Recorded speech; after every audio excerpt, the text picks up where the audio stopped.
Hello friends, welcome to A to Z education. আজকে আমরা দেখব কিভাবে আমরা এফসিএফএস অ্যালগরিদম সলভ করতে পারি।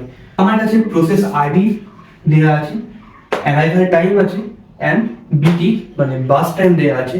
তো আমার এখানে process ID P1, P2, P3, P4, তার অ্যারাইভাল টাইম দেওয়া আছে, বাস টাইম দেওয়া আছে। তো আগে এটি আর বিটি অ্যাকচুয়ালি কি সেটা জানি।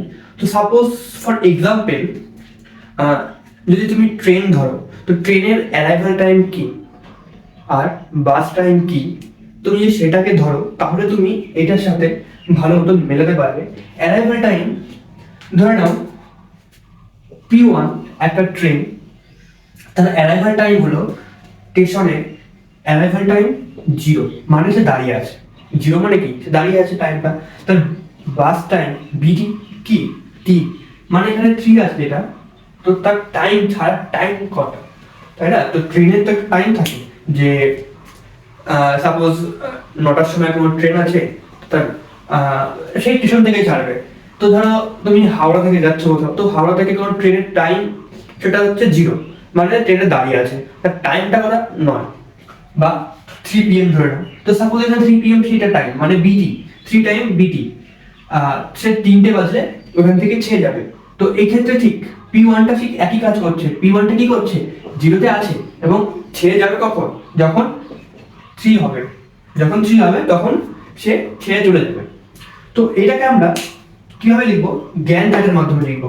তো গ্যান্ট চার্টের মাধ্যমে আমরা এটা পুরোটাকে লিখবো। তারপরে আমরা দেখবো TAT turn around time and WT waiting time. এটা বের করার পর আমরা প্রতিটার অ্যাভারেজ বের করব। অ্যাভারেজ, এটারও অ্যাভারেজ, মানে আমাদের বের করতে হবে average waiting time and average turn around time. তো সবার প্রথমে গ্যান্ট চার্টটা দেখবো। গ্যান্ট চার্টটা কিভাবে বের করবো, তো গ্যান্ট চার্টের প্রথম স্টার্টিংটা কত হবে 0, কারণ আমার এটা অ্যারাইভাল টাইম 0। তো আমাদের ফার্স্ট কাম ফার্স্ট সার্ভের নিয়মটা এটাই বলে যে যে প্রথমে আসবে প্রথমে সেই যাবে। সাপোজ লোকাল ট্রেন কি হয়, যে আগে আসে সে তো আগেই যায় না, যতই সে ট্রেন লেট হোক না কেন।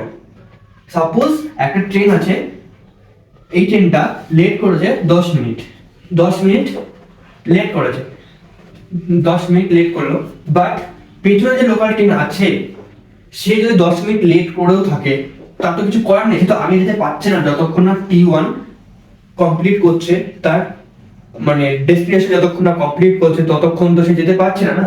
তো ঠিক এক্ষেত্রে আমার তাই হয়, P1টা যতক্ষণ না কমপ্লিট করবে ততক্ষণ P2 আসতে পারবে না। তো এটা নন প্রিএমপ্টিভ অ্যালগরিদম। তো নন প্রিএমপ্টিভ অ্যালগরিদমের যেহেতু আমরা এটাই নিয়ম বলে যে প্রথমে যে আসবে সেই কাজ করবে, মানে যতক্ষণ না T1 তার ডেস্টিনেশনে যাচ্ছে ততক্ষণ T2 যতই লেট হোক না কেন, টাইম যতই ওভার হয়ে যাক সে যেতে পারবে না। T1 তার ডেস্টিনেশনে যাবে, তারপরে T2 ডেস্টিনেশনে পৌঁছাবে। এইবার আমরা গ্যান্ট চার্টটা কিভাবে বানাবো, তো গ্যান্ট চার্টটা বানাবো আমরা দেখবো স্টার্টিং কি আছে, অ্যারাইভাল টাইম 0, ইয়েস 0, তার ছাড়ার টাইম কটা, সাপোজ P1 এটাকে ট্রেন ধরো, অ্যারাইভাল টাইম 0, সে 0 দাঁড়িয়ে আছে, 0তে দাঁড়িয়ে আছে, তো ছাড় টাইম কটা 3, কারণ আমার দেয়া আছে এখানে বিটি 3, ইয়েস আমি এখানে 3 লিখবো। আমার এখানে ছাড় টাইম 3 না, আমার 3 তে ছেড়ে চলে যাবে, তো 3। এইবার এটা কমপ্লিট হয়ে গেল। এটা কমপ্লিট হয়ে যাওয়ার পর আমার P2 আসবে, কারণ আমার এফসিএফএস এটাই নিয়ম বলে যে প্রথমে যে আসবে তারপরে সেকেন্ড টার্ম। তো আমার এখানে P2 এবার স্টার্টিং কোথায় আসবে 3, তো আমার এখানে P2। এইবার আমি এটাকে অ্যাড করব, কারণ আমার অলরেডি তো 3 আছে, আমার তো 3, আমার 3 মিনিট তো অলরেডি লেট আছে, প্লাস আমি এটা 2 মিনিট লেট করলাম, কত টোটাল কত লেট হলো 5, অবভিয়াসলি 5, তো এখানে আমার এটা 5। ঠিক সিম্পলি একই ভাবে আমি প্রত্যেকটার সঙ্গে অ্যাড করব, দিয়ে আমরা ফাইনাল রেজাল্টটা পাবো যে অ্যাকচুয়ালি কত লেট হলো। মানে P4 অ্যাকচুয়ালি সাপোজ এখানে ট্রেন ধরো 4টে ট্রেন আছে, তো প্রথম ট্রেন তো লেট করেছে, সেকেন্ড 2 মিনিট, টোটাল 5, তারপরে 6, টোটাল P4 মানে 4 নম্বর যে ট্রেনটা আছে সেই ট্রেনটা অ্যাকচুয়াল কত লেট করলো সেটা তো অবভিয়াসলি টোটাল লেটটাই বের করা হবে না।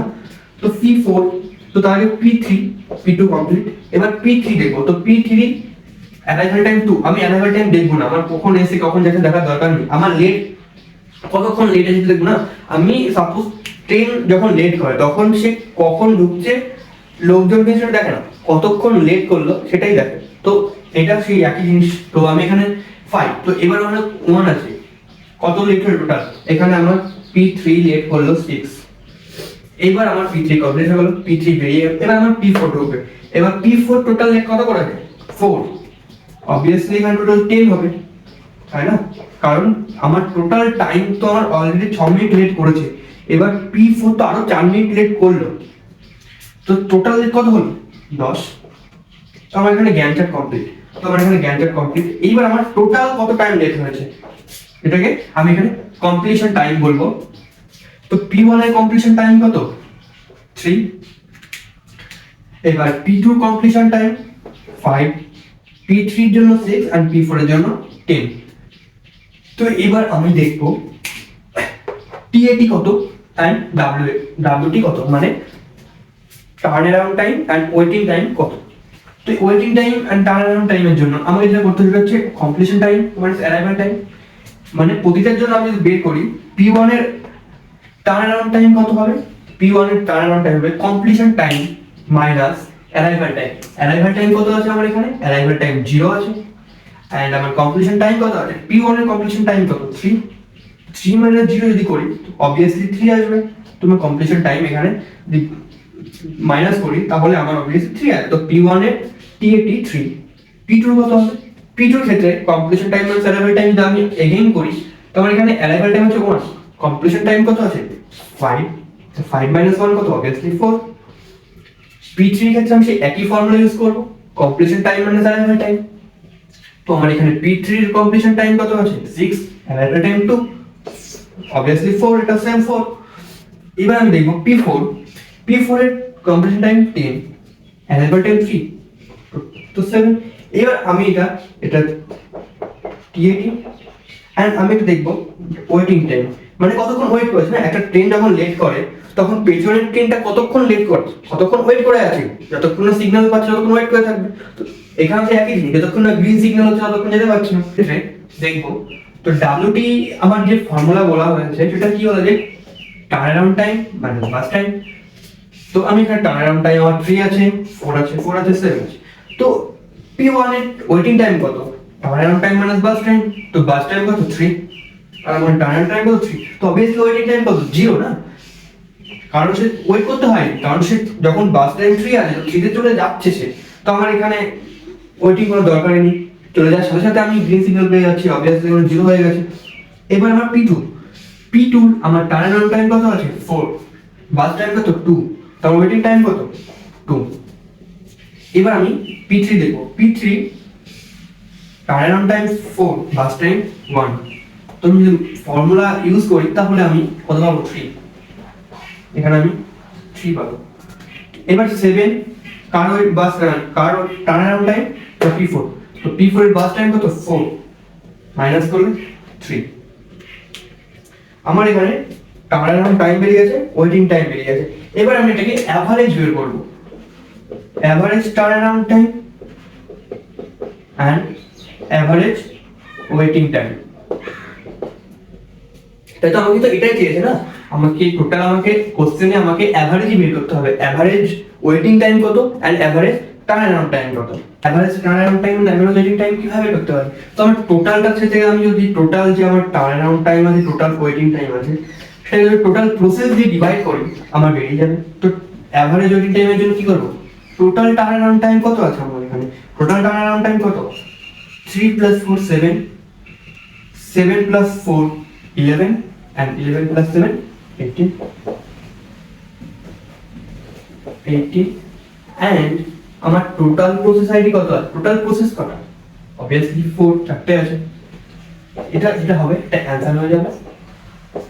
এন্ড অ্যাভারেজ ওয়েটিং টাইমের ক্ষেত্রে সেম জিনিস, টোটাল কত আছে 0 + 2 2 + 3 5 + 3 8, তো 8, টোটাল প্রসেস 4, এটা হবে, এটা আমার